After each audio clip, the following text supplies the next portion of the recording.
క్రీస్తునందు ప్రియులు దేవుని పిల్లలైన మీ అందరికీ క్రీస్తునామములో ఈ సాయం వేళ శుభాభివందనాలు తెలియజేసుకుంటున్నాను. మరి ఈరోజు ఒక ప్రత్యేకమైన మంచి అంశాన్ని బైబిల్ నుంచి మనం అంతా కలిసి ఆలోచిద్దాం. అది మీరు చూస్తున్నది దేవుని న్యాయస్థానంలో చిత్రమైన మొర్రలు. దేవుని న్యాయస్థానంలో చిత్రమైన మొర్రలు. మొర్ర అనగానే ఒక ఆవేదన, ఒక ఆక్రందన, ఒక విజ్ఞాపన, ఒక నేరస్థాపన, ఇలా పలు రకాలుగా మొర్రలను మనం చెప్పుకోవచ్చు. మొర్ర అనగానే వారికి జరిగిన వాటిని గూర్చి వేరొక వ్యక్తితో దానిని గూర్చి తెలియచెప్పటం, న్యాయం కావాలని కోరుకోవటం, వీటన్నిటినీ మొర్ర అంటారు, మొర్రలు అంటారు. దేవుడు భూమి మీద ఉన్న ప్రతి మనుష్యుని మొర్ర వింటుంటాడు. ఆయన వినే మొర్రకు ఎలా స్పందిస్తాడు? సర్వసాధారణంగా భూమి మీద ఉన్నవాళ్ళు ప్రార్థనల పేరట, విజ్ఞాపనల పేరట దేవునికి ఎప్పుడూ మొరపెడుతూనే ఉంటారు. ఈరోజు క్రైస్తవ్యంలో సర్వసాధారణమైంది ప్రార్థన. ప్రార్థన అంటే ఏదో కాదండి, తమ విజ్ఞాపన, తమ మొర్ర దేవుని సన్నిధిలోనికి వినిపించటం. ఇంతకీ విజ్ఞాపన ఎవరి కోసం చేస్తున్నారు? దేనికోసం విజ్ఞాపన చేస్తున్నారంటే దేహ సంబంధమైన వాటిని పొందుకోవటానికి, దేవుని దగ్గర నుంచి తమకు రావలసిన వాటిని దేవుని ద్వారా పొందుకోవడానికి వీళ్ళు చేసే ప్రార్థనలే మొర్రలు అని కూడా మనం అనొచ్చు, విజ్ఞాపనలను కూడా మనం అనొచ్చు. ఈరోజు ప్రార్థనకు అలవాటు పడిన ఈ క్రైస్తవ్యం తమకు కావలసిన వాటన్నిటినీ కూడా దేవుని అడగడానికి వాళ్ళు అలవాటు పడ్డారు. ఒక రోగం, ఒక అవసరత, ఒక పెళ్ళి, ఒక స్థలం, ఇలా ప్రతి దాని విషయంలో దేవుని అడగడానికి క్రైస్తవ్యం అలవాటు పడింది. ఎందుకంటే దేవుడు వాళ్ళ మొరలను వింటాడు అనే ఒక వాక్యం వాళ్ళకి తెలుసు. అదొకసారి మనం చూద్దాం. లూకా రాసిన సువార్త 18వ అధ్యాయం 7వ వచనాన్ని మనం చూడగలిగితే, లూకా రాసిన సువార్త 18వ అధ్యాయం 7వ వచనాన్ని మనం చూడగలిగితే అక్కడ దేవుడు ఏమని రాయిస్తున్నాడు చూడండి. ఒక ఉపమానాన్ని గురించి చెబుతూ ఒక ఆమె మొర్రను అక్కడ యజమాని వింటున్నట్టుగా మనకి ఇక్కడ కనబడుతుంది. అది ఇక్కడ లూకా సువార్తలో 18వ అధ్యాయం 7వ వచనంలో మనం చూడగలం. దేవుడు తాను ఏర్పరుచుకొనిన వారు దివారాత్రులు తన్ను గూర్చి మొర్ర పెట్టుచుండగా వారికి న్యాయము తీర్చడా అంటున్నాడు చూడండి. అంటే దివారాత్రములు దేవునికి మొర్ర పెట్టడం, రాత్రిని లేదు, పగలని లేదు, ఎప్పుడు జ్ఞాపకం వస్తే అప్పుడు దేవునికి మొర్ర పెట్టడానికి ఈరోజు క్రైస్తవ్యం అలవాటు పడిపోయింది. వారు విసుగక నిత్యము ప్రార్థన చేయుచుండుటను బట్టి ఆయన వారితో ఉపమానం చెప్పాడు. ఎందుకంటే ప్రార్థన అదే మొర్ర. ఎందుకు వీళ్ళు ప్రార్థనలు చేస్తున్నారంటే తమకు న్యాయం జరగాలి అని, తమకు దేవుని నుంచి ఏదో పొందాలి అని, మేలు జరగాలి అని, వీటన్నిటిని గురించి వీళ్ళు మొరపెడుతూ ఉంటారు.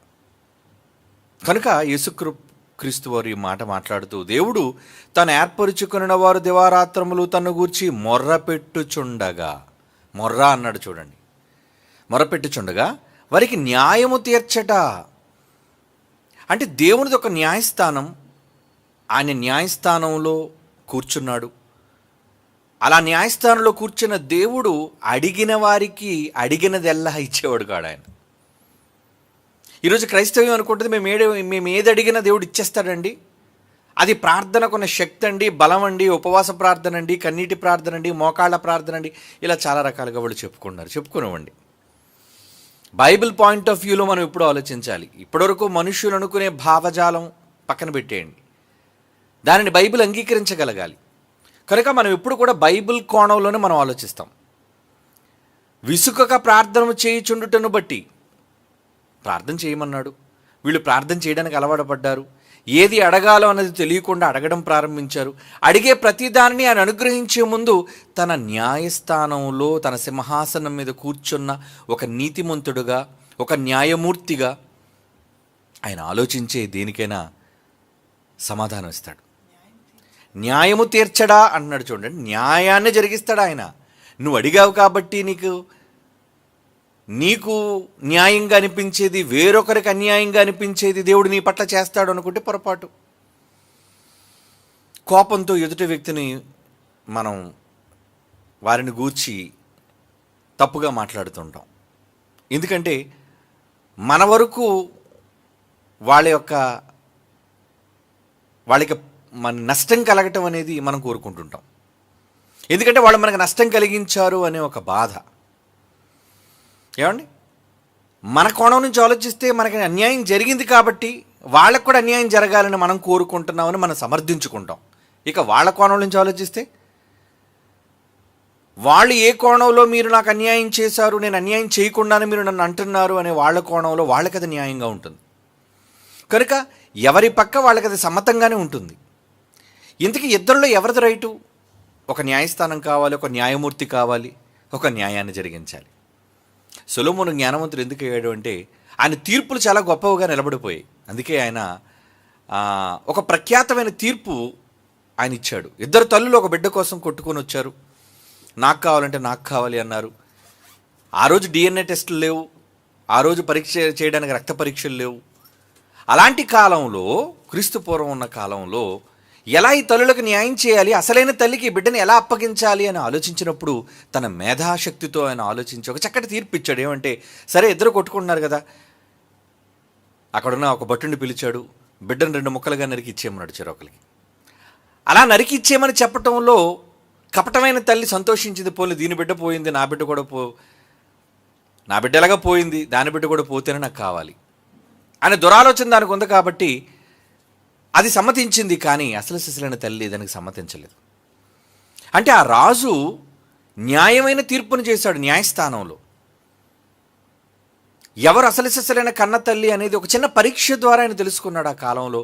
అది ఆయన గొప్ప మేధస్సు, దేవుడిచ్చిన దైవజ్ఞానం అని మనం అనుకోవచ్చు. కనుక దేవుని జ్ఞానం వల్ల అతను చేశాడు అది. ఒక మనిషి అంత చక్కటి న్యాయాన్ని తీర్చగలుగుతున్నప్పుడు భూమి మీద మనుషులందరికీ మూలం, ఆధారం ఆయన దేవుడు. న్యాయం తీర్చడా? తీరుస్తాడు. కనుక దేవుని న్యాయస్థానంలోనికి చాలా మొరలు, విజ్ఞాపనలు, ప్రార్థనలు, కంప్లైంట్స్ వచ్చేస్తుంటాయి. ఏది నిజమైన కంప్లైంట్, ఎవరిది నిజమైన కంప్లైంట్, ఎవరి దానిలో న్యాయం ఉంది, ఇవన్నీ దేవుడు పరీక్షించకుండానే సమాధానం ఇస్తాడు అనుకుంటున్నారా?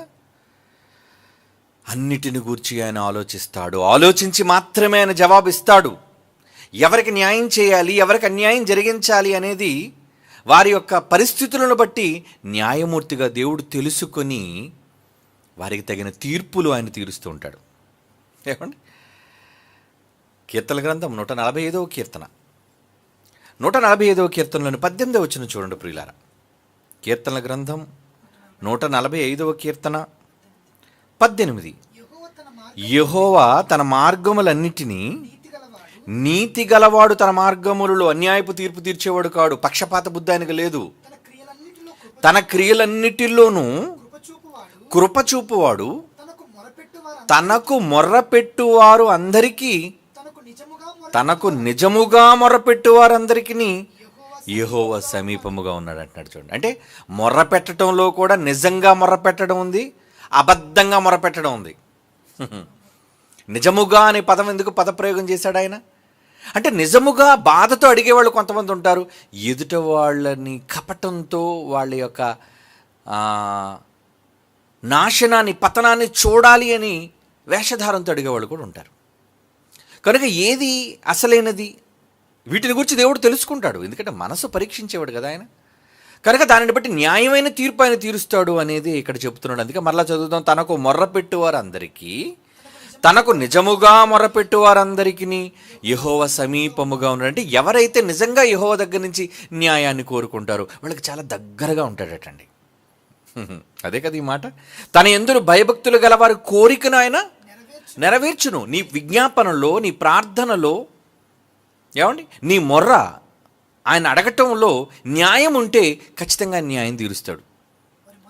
వారి మొరను ఆలకించి వారిని రక్షించును. కయ్యను చంపేశారండి, హెబెల్ని. తొలి ఆది దంపతులకు పుట్టిన 2 కుమారుల్లో అన్న తమ్ముడిని చంపాడు. అప్పుడు ఒక కంప్లైంట్ వెళ్ళింది దేవుని దగ్గరికి. కంప్లైంట్దారులు ఎవరు? కంప్లైంట్దారులు హెబెలు రక్తమా? ఇక్కడ చాలా జాగ్రత్తగా మీరు ఆలోచించాలి. కంప్లైంట్ ఇచ్చినది, దేవునికి మొర్ర పెట్టింది హెబెలు మొర్ర పెట్టాడా, ఆయన రక్తం మొర్ర పెట్టినట్లుగా బైబిల్లో ఉందో ఇప్పుడు మీరు చూడాలి. ఆదికాండం 4వ అధ్యాయం 10వ వచనం. ఆదికాండం 4వ అధ్యాయం 10వ వచనం. అందుకు దేవుడు, నీ తమ్ముని రక్తము యొక్క స్వరం అంటున్నాడు. నీ తమ్ముని యొక్క స్వరం అనలేదు. అలాగని పోను అప్పటికి హెబెలు లేడంటారా? హెబెలు ఆత్మగా లేడా? ఎందుకు లేడు? ప్యారడైస్లోకి వెళ్ళాడు తొలి మానవుడు, రిబ్బన్ కటింగ్ ఎంట్రీ, మొట్టమొదటిసారిగా పరదేశంలోకి ప్రవేశించిన తొలి మానవుడు అని చెప్పుకోవచ్చు. ఏమండి, అలాంటి పరదేశులో ఉన్న వ్యక్తి ఆయన మొర పెడుతున్నాడా? నో, హెబెలు మొర కాదు ఇది. మరి ఎవరు మొర? నీ తమ్ముని రక్తము యొక్క స్వరము నేలలో నుంచి నాకు మొర్ర పెడుతుంది. నేల ఎక్కడుంది? భూమి, విశ్వం, అంతే కదండి. అంటే ఆయనకు వచ్చిన మొర భూమి మీద వచ్చిందా? ఆయనకు వచ్చిన ఈ మొర, ఆయనకు వచ్చిన ఈ ప్రార్థన, ప్రేయర్, ఆయనకి న్యాయం కోసం అభ్యర్థన భూమి మీద ఉన్న నేల నుంచి వచ్చిందా? మూడో ఆకాశం ఉన్న పరదేశం నుంచి వచ్చిందా? ఏమండి, మూడో ఆకాశం నుంచి పరదేశం నుంచి రాలేదు. ఎందుకంటే అక్కడికే వెళ్ళిపోయాడు ఆయన. ఆయనకి విజ్ఞాపన మొర్ర వచ్చింది ఎక్కడి నుంచి అంటే భూమి మీద ఉన్న ఆ చిందింపబడిన రక్తం, నేల ఒలికిన రక్తం మొరపెడుతుందట. ఇది విచిత్రంగా ఉంది కదండి. ఏమండి, మీరు చికెన్ తింటున్నప్పుడు పోలీసుడు మీ ఇంటికి వచ్చాడు. ఏమండి, అనుకుందాం, మీకు అర్థం అవడానికి చెప్తున్నాను. మీరు చికెన్ తింటున్నప్పుడు పోలీసుడు వచ్చాడు. ఏమంటే యువర్ అండర్ అరెస్ట్ అన్నాడు. దేనికండి అంటే మీరు చంపిన కోడి యొక్క రక్తం రోడ్డు మీద ఉందండి, అది మాకు కంప్లైంట్ ఇచ్చింది ఏంటంటే మీరు ఎలా చూస్తారు వాడిని? అసలు నువ్వు నిజంగా పోలీసువేనా, లేదంటే ఏమైనా మెంటల్ హాస్పిటల్ నుంచి వచ్చావా? ఈరోజున్న సమాజం అలాగే చూస్తుంది. ఎలా చూస్తుందంటే రక్తం చెప్పడం ఏంటి? నేను తింటున్న చికెన్, కోడి, దాని పేక కోసాడు ఎవడో, మరి కోసే లైవ్ మాంసాన్ని నాకు ఇచ్చాడు, నేను ఇంటికి తెచ్చి వండుకొని తిన్నాను. తింటున్నందుకు దాన్ని చంపడానికి కారణం నేనే అని నేల ఒలికిన దాని రక్తం నీకు కంప్లైంట్ ఇచ్చిందా స్టేషన్కి వచ్చి? ఇది చాలా హాస్యాస్పదంగా ఉన్నట్టు ఉంటుంది. అంటే విచిత్రమైన మొర్ర. లేదండి, ఖచ్చితంగా మీరు కోడి రక్తమే నాకు కంప్లైంట్ ఇచ్చింది అంటే మీరు ఒక విధంగా షాక్కు గురవుతారు. మీరు ఏంటిది, రక్తం నాకు మొరపెట్టడం ఏంటి? దేవునికి వెళ్ళిన మొర్ర విచిత్రమైన మొర్ర. అందుకే దేవుని న్యాయస్థానంలో చిత్రమైన మొర్రలు అన్నాను. ఒకటిగా చాలా ఉన్నాయి, చూపిస్తాను మీకు. చాలా రకాలైన మొర్రలు ఉన్నాయి. ఇంతకీ ఇలాంటి మొర్రలకని ఏం న్యాయం చేయాలి? ఏమండి, ఇదే ఇష్యూ న్యాయమూర్తి దగ్గరికి వెళ్ళింది అనుకోండి, ఏమండి వీడు కోడిని చంపుకొని తినేసాడండి అని. మరి ఇప్పుడు న్యాయమూర్తి తీర్పు ఇవ్వాలా వద్దా? కంప్లైంట్ ఫైల్ అయింది అనుకోండి, ఎఫ్ఐఆర్, ఖచ్చితంగా అది కోర్టుకి వెళ్ళాలి.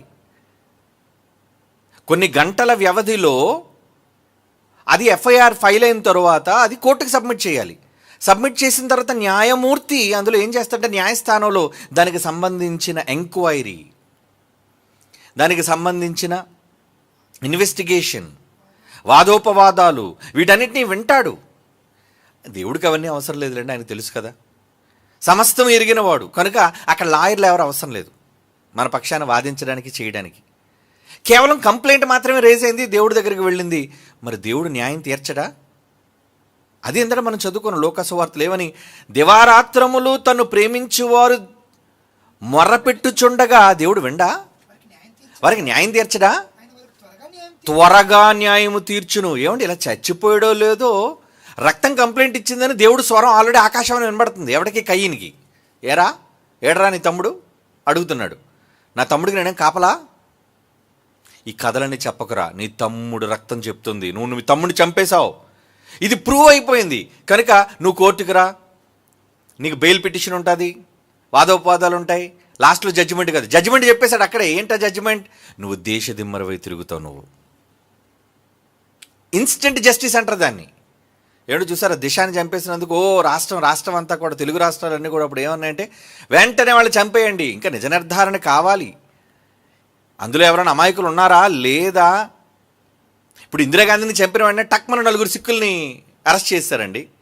నలుగురు సిక్కుల్ని అరెస్ట్ చేశారు, కానీ అందులో ఒకడు అమాయకుడు. కానీ ఆ కోపంలో ఆవేశంలో నలుగురిని టకటక ఉరి తీసేస్తే ఎలా? దానికి ప్రాపర్ ఇన్వెస్టిగేషన్ జరగాలి. ఇంతకీ నేరస్థాపన చేయబడిన వీళ్ళంతా నేరం చేశారా లేదా, అందులో ఉన్నారా లేదా, ఇవన్నీ తెలుసుకోకుండా టక్మని ఇన్స్టెంట్ జస్టిస్ లాగా టపా టపా టపా కాల్ చేస్తారు వాళ్ళని కూడా. అలాగైతే బల్బీర్ సింగ్ బతుకుండేవాడు కాడు. ఈరోజు ఇందిరాగాంధీ అసాసినేషన్లో, ఇందిరాగాంధీ హత్య కుట్రలో బల్బీర్ సింగ్ బయటపడేవాడు కాదు, బల్బీర్ సింగ్ బయటపడ్డాడు. ఇది నేను ఎందుకు చెప్పాను అంటే, ప్రాపర్ ఇన్వెస్టిగేషన్, ప్రాపర్ ఎంక్వైరీ జరిగిన తరువాత జడ్జిమెంట్ విడుదలవుతుంది. దేవుడు కూడా జడ్జిమెంట్ ఇచ్చేశాడు వాడికంటే, వాడు నేరం నిర్ధారణ జరిగిపోయింది. దేవుడికి తెలుసు, విట్నెస్లన్నీ వచ్చేసాయి కాబట్టి దేవుడు ఏమన్నాడు? నువ్వు దేశదిమ్మరవై తిరుగుతావు, నిన్నెవడు చంపాలనుకోడురా. ఇది చాలా పెద్ద శిక్ష. ఒకేసారి దేవుడు చంపలేదు. వాడు భూమి మీద ఒంటరిగా అనుభవించిన కాలం ఎంత దారుణమైందో మీరు ఆలోచించారు. అప్పుడు మనిషి లేడు. తమ్ముడు చంపేశారంటే ఉన్నది ఇద్దరే, తల్లి తండ్రి, ఇంకెవరున్నారు? నోదు దేశం అక్కడికి రావాలి అంటే, ఈయన వివాహం చేసుకోవడానికి ఇంకొక అమ్మాయి ఆదాము సంతతి నుంచి రావాలంటే ఆదాము వాళ్ళ మళ్ళీ కాపురం చేయాలి, వాళ్ళ తర్వాత షేతు, తర్వాత కుమార్తెలు పుట్టాలి. ఇటు పుట్టిన టక్మని చెట్టులాగా ఎదిగిపోతారు వాళ్ళు. ఎన్ని సంవత్సరాల కాలం పట్టాలి? ఆ సంవత్సరాల కాలంలో జనాంగాలు డెవలప్ అవ్వాలి. అలా డెవలప్ అయ్యేదంతా ఒక దేశంగా మారాలి. అప్పుడు వీడు ఎక్కడెక్కడో తిరుక్కొని వచ్చి అక్కడికి రావాలి. అప్పటికి అది నోదు దేశంగా పిలువబడింది. అందులో నాకు అమ్మాయిని వీడు పెళ్లి చేసుకున్నాడు. చూసారా? అంటే వీడు ఈ కాలం అంతా కూడా ఎలా బ్రతికాడు? వాడికి చలి వచ్చినా, వాడికి ఎండ వచ్చినా, వాడికి జ్వరం వచ్చినా, వాడికి రోగం వచ్చినా, వాడికి బాధ వచ్చినా, వాడు ఆకలి వేసినా, వాడు ఎంత శిక్ష అనుభవించాడో అది మీకు తెలియదండి. దేవుడిచ్చిన ఇన్స్టెంట్ జస్టిస్, న్యాయస్థానం, దేవుని న్యాయస్థానంలో విచిత్రమైన మొర్ర ఆయనకు వచ్చింది, విచిత్రమైన తీర్పు ఇచ్చేశాడు. నిన్ను చూసినవాడు ఎవడు చంపడరని అన్నాడు అంతే. ఎందుకంటే నువ్వు చావకూడదు. నిన్ను చూసినవాడు ఇలాంటివాడిని చంపడం ఎందుకు, అనవసరం. ఎందుకంటే ఇప్పటికే వీడు చచ్చాడు. వాడి మొహంలో ముద్ర వేశాడు దేవుడు. ఏమని? ఇలాంటి వాడిని ఎవడు చంపడానికి వీలు లేదు. ఒక గుర్తు వేశాడు. కనుక దేవుని న్యాయస్థానానికి వచ్చిన మొరలన్నిటిని గూర్చి తప్పనిసరిగా ఆలోచన చేస్తాడు. ఒక మనిషి కంప్లైంట్ ఇవ్వడం వేరు, ఏమండి? అప్పుడప్పుడు కోర్టుకి కొన్ని విచిత్రమైన కేసులు వస్తుంటాయండి. అప్పటి వరకు రాని కేసులు అవన్నీ. ఎలాంటి కేసులు తెలుసా అండి? మీకు చెప్తాను. ఇప్పుడు రీసెంట్గా జరిగింది కదా ఒకటి. ఎలాంటి కేసు అది? అమ్మాయిని రేప్ చేశారని కేసులు వెళుతుంటాయి, అబ్బాయిని రేప్ చేశారని కేసులు వెళుతుంటాయి. ఏమండి? ఒక స్పెషల్ కేసు ఫైల్ అయింది. ఏంటంటే ఒక ఆవును రేప్ చేసి చంపేశారు. ఇది ఎలా ఉంటుంది కోర్టులో? విచిత్రమే కదండి. మనిషి మీద కంప్లైంట్ ఫైల్ అవ్వటం వేరు, ఒక జంతువుని దారుణంగా. ఎందుకంటే మరి దేశంలో ఆవు, ఏమండి, దాని ఒక పవిత్ర జంతువుగా చూస్తారు, దాన్ని ఆరాధిస్తారు. అలాంటప్పుడు దాన్ని దారుణంగా ఈ 10 మంది మగాళ్ళు దాన్ని చెరిచి దాన్ని చంపడం, దాని ప్రాణం తీయటం, అసలు గోవదే నిషేధం. అలాంటిది రేప్ చేసి చంపడం అంటే వదులుతారు ఊరకనే దాన్ని? ఇది విచిత్రమైన కేసు. ఏమండి? ఆ కేసు ఫైల్ అయినందుకు వచ్చిన నేరస్తులు ఎలా చూస్తారు? ఏరా ఎంత దౌర్భాగ్యులేంటి, ఎంత నీచులేంట్రా మీరు, మానవ సమాజంలో చెడు పుట్టారా మీరంతా? ఒక జంతువును, ఆవును పవిత్రమైన మేము నమ్ముకునే ఒక జంతువునా మీరు? దాని మానాన్ని తీసి దాన్ని చంపారు మీరు. ఇది విచిత్రమైన కేసులు అంటారు వీటిని. కనుక దేవునికి మొరలు చాలా వెళుతుంటాయి. అందరూ కంప్లైంట్లు, ప్రార్థనలు, యాచనలు, విజ్ఞాపనలు ఇవి వెళుతూనే ఉంటాయి. కానీ అందులో కొన్ని స్పెషల్ కేసెస్ అనేవి ఉంటాయి. అందుకే చిత్రమైన మొర్రలు అన్నాను. అన్ని విజ్ఞాపనలు అన్నిటిలా ఉండవు, ప్రత్యేకత సంతరించుకుంటాయి. కనుక అలాంటప్పుడు వాటిని గురించి దేవుడు న్యాయం తీర్చడా? ఖచ్చితంగా దేవుడు న్యాయం తీరుస్తాడు. ఖచ్చితంగా న్యాయం తీరుస్తాడండి. ఎలాంటి న్యాయాన్ని ఆయన తీరుస్తాడు? ఏమండి? ఓకే, ఇంకొక ఇన్సిడెంట్ మీకు చెప్తాను. అంటే ఎలాంటి మొర్ర దేవుని దగ్గరికి వెళుతుంది అంటే, మనుషులు మాత్రమే కాదు, నోరు లేని పదార్థం కూడా దేవునికి విజ్ఞాపన చేస్తుంది, దేవునికి మొర్ర పెడుతుంది అనేది మనకు అర్థమైంది. ఇప్పుడు ఇంకొక మొర్ర మీకు వినబడతాను. అంటే దేవుని దృష్టికి ఎలాంటి విచిత్రమైన కేసు వెళ్ళిందో, ఆ న్యాయస్థానానికి ఎలాంటిది వెళ్ళిందో బైబిల్ నుంచి మనం చూద్దాం. యాకోబు పత్రిక 5వ అధ్యాయం 4వ వచనం చూడండి. యాకోబు పత్రిక 5వ అధ్యాయం 4వ వచనం అండి. యాకోబు పత్రిక 5వ అధ్యాయం 4వ వచనం, ఇదిగో మీ చేలు కోసిన పనివానికి ఇయ్యక మీరు మోసముతో బిగబట్టిన కూలి మొర్రపెట్టుచున్నది అన్నాడు. చూడండి, ఏం మొరపెడుతుందండి? కంప్లైంట్ దారులు ఎవరు ఇక్కడ? ఏమండి, ఈ కంప్లైంట్ దారులు ప్రవేశపెట్టండి అంటే ఏమొచ్చింది బోన్లోకి? కూలియా? కూలి అంటే జీతం. ఒక కూలివాడు, ఒక రోజు కూలివాడికి ఒక రోజు పని చేసినందుకు 500 రూపాయలు అనుకోండి సుమారుగా. ఒక మేస్త్రికి అయితే 800, 900, 1000 రూపాయల వరకు ఉన్నాయి. ఒక 500 రూపాయలు కూలికి పనిచేసిన వ్యక్తి, ఏమండి, ఆయన రాలేదట. ఎవరు వచ్చారట? దేవునికి ఒక విజ్ఞాపన, దేవునికి ఒక మొర్ర, ఒక విచిత్రమైన మొర్ర వచ్చిందట. ఏంటంటే కూలి మొర్ర పెడుతుందట, జీతం మొర్ర పెడుతుందట. జీతం మొర్ర పెట్టడం అంటే డబ్బు. జీతం మొర్ర పెడుతుందట. ఏమైనా మొర్ర పెట్టిందట దేవునికి? చదవండి, ఇదిగో మీ చేలు కోసిన పని వారికి. ఏమండి, ఒక ఎకరం పొలం ఉందనుకోండి, దానికి మనం పంట వేసాం, అది పండించాం, దాన్ని ఇంచుమించు కోత కోయడానికి, ఏమండి, కుప్పను ఉడచడానికి, వీటన్నిటికీ కూడా ఒక 10 మంది పనులు పెట్టుకున్నాం. ఆ 10 మంది పనులకి ఒక్కొక్కరికి ఎన్ని రోజులైతే అన్ని రోజులు, రోజుకు 1000, రోజుకి 500 రూపాయలు చొప్పున మనం ఒడంబడిక చేసుకున్నాం. కానీ ఆ 10 మందికి మనం డబ్బులు ఇవ్వలేదు. లేదా 500 ఇవ్వవలసింది 200 ఇచ్చి ఇంకా 300 బకాయి పెట్టేసాం అనుకోండి. మీ చేలు కోసిన పని వారికి ఇయ్యక మీరు మోసముగా బిగబట్టిన కూలి, మీరు మోసంతో బిగబట్టేసి వీడికి ఇవ్వకూడదు. ఎందుకంటే వీడికి ఎందుకు ఇవ్వాలి? ఏమండి, కష్టానికి జీతం ఇవ్వాలిగా, వాడు పడిన కష్టానికి ఇవ్వాలిగా. దేవుడు కూడా ఎవరి కష్టాన్ని ఉంచుకోడండి. ఇప్పుడు మీలో చాలామందికి ఎందుకు పని చేసినందుకు బహుమతులు ఎందుకు ఇచ్చాము? ఏమండి, కష్టపడ్డారుగా, పని చేశారుగా. మేము ఇవ్వకపోయినా దేవుడు మీకు జీతం ఇస్తాడు. కానీ ప్రేమ కొద్దీ మేము పిలిచిన వెంటనే వచ్చారుగా, కుటుంబాలతో వచ్చారుగా, పని చేశారుగా, సర్లేండి వాళ్ళకి ఇద్దాం, మంచివి, వాళ్ళకు ఉపయోగపడేవి. అంటే పని చేసిన దానికి తగిన కష్టాన్ని ఇవ్వాలి అని ఒక మనిషి అనుకుంటున్నప్పుడు అది న్యాయం. ఇక్కడ అన్యాయం గావించబడిన మనిషి రాలేదండి కంప్లైంట్ దారుడుగా. దేవుడి దగ్గర కంప్లైంట్ ఎలాగెళ్ళింది? కూలి ఇవ్వకపోతే కూలోడు పోలీస్ స్టేషన్కి వెళ్ళి, అయ్యా నా యజమాని, నా మేస్త్రి నాకు ఇవ్వలేదయ్యా అని అడగాలి. కానీ వాడు అడగలేదు. వాడు అడగకపోయినా ఇక్కడ విచిత్రం ఏంటంటే, కూలోడు పట్టించుకోకపోయినా, కూలివాడి కంప్లైంట్ రేస్ చేయకపోయినా, వాడు బెగబట్టి మోసంగా బెగబట్టిన కూలి దాచేశాడే ఇవ్వకుండా. అది దేవునికి మొర్ర పెడుతుందటండి. మీ కోతవారి కేకలు సైన్యములకు అధిపతి యెహోవా యొక్క చెవులలో చొచ్చి ఉన్నవి. అంటే అన్యాయం చేసి వాళ్ళతో దొంగ సంతకాలు పెట్టించుకొని, చాలామంది ఏం చేస్తారంటే అండి, పల్లె వారికి సరిగ్గా చదువు లేదని తెలిసి దొంగ లెక్కలు రాస్తుంటారు. నెలకంతా పద్దు కదరా, రారా వేలుముద్ర పెట్టు, సంతకం పెట్టి అంటాడు. కానీ అక్కడ అంకెలు తేడా చేస్తుంటారు, లెక్కలు తేడా చేస్తుంటారు. వాడు లెక్క పెట్టుకోవడం రాదు, పల్లెటూరు వాడు కదా అని మోసం చేస్తుంటారు. ప్రతి వ్యాపారంలో మోసం ఉంటుంది కదండి. ఎక్కడ మోసం జరిగిన మోసం గావించబడిన వాడికి తెలియకపోయినా, వాడు గ్రహించలేకపోయినా, పోలీసు వాళ్ళు పట్టుకోలేకపోయినా, ఏది మొరపెడుతుందంటే దేవునికి? నువ్వు ఏదైతే అన్యాయం చేసినో, బిగబట్టేశావో, నువ్వు నొక్కేశావో, నువ్వు దాచేశావో, వాడికి ఇవ్వకుండా నువ్వు ఉంచేసుకున్నావో, అది దేవునికి మొర్ర పెడుతుందటండి. ఇది ఎంత విచిత్రంగా ఉంది. మరప్పుడు ఏం చేస్తాడు? ఊరుకోడు. అన్యాయం చేసిన కయ్యీనుని విడిచిపెట్టలేదు. తొలిమానవుడు భూమి మీద మరొక మనిషి పట్ల అన్యాయంగా ప్రవర్తించిన ఏ ఒక్కరినైనా దేవుడు విడిచిపెట్టడు.